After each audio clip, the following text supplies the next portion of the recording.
Hello, Rama Rama Pupoda. Hope all are in good health, feeling great, wonderful. Now let's go to chapter 35, part 3.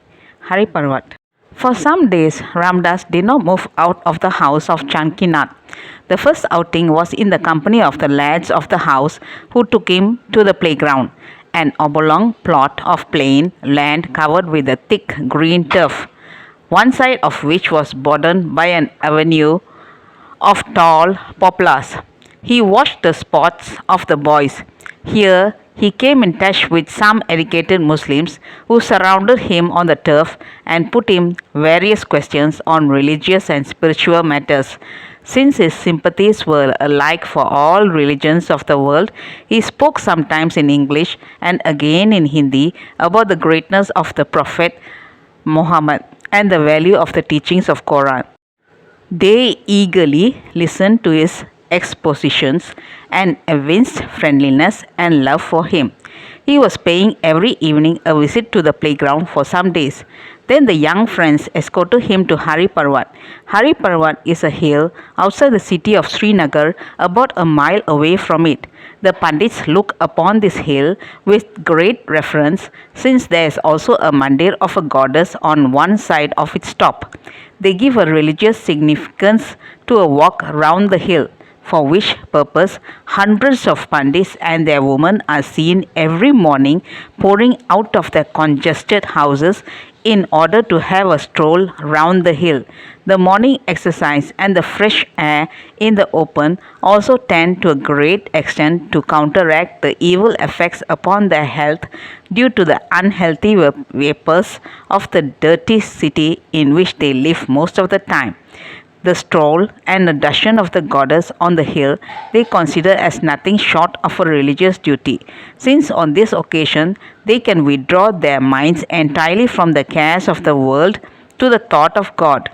On the hill at the other side is a neatly built fortress, once the stronghold of the old kings of Kashmir. Ramdas visited the temple of goddess, who is represented by a huge rock flat on the side facing those who go for it for darshan.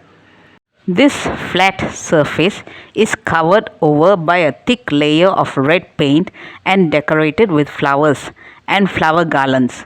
There are few resident Pandits who are the worshippers of the goddess inside the temple building. He was attracted by the cool and bracing breeze on the top of the hill and spent a night alone on a stone slab lying about 50 yards in front of the Devi's temple. The deep love which Amarnath bore for Ramdas made him display great anxiety about him at this time. He remained on the hill till evening on the ensuing day. Amarnath visited him in the morning and arranged for his milk. The legend goes that the hill was the trysting place of Sapta Rishis, the seven ancient sages, the invisible guides and the teachers of mankind. Ramdas has often occasions to roam about around this hill. Along the path is a small temple in charge of sannyasis. When he visited this temple, he came in contact with a young sannyasi, Anand Swarup, of Gaud Saraswat community and a native of Cochin state. He had his residence in a small room in the upstairs of a rest house near the temple. He was a sincere sadhaka who lived a retired life, filling his hours with deep study of the scriptures and in spiritual discipline and contemplation. Ramdas enjoyed many blissful hours in his company. He was so kind and loving for Ramdas. The main river of Kashmir is Jhelum or Vishtasa, as the Pandits denominate it, a tributary of the Hindus. The river flows right through the middle of Srinagar, and on both banks of it are studded the residences of Pandits and Muslims of the place. The habitations in many cases project out into the river, supported on wooden posts. The river is held very sacred by the Pandits, but all the drains of the city empty themselves into it and render its water thick, dark, muddy and impure.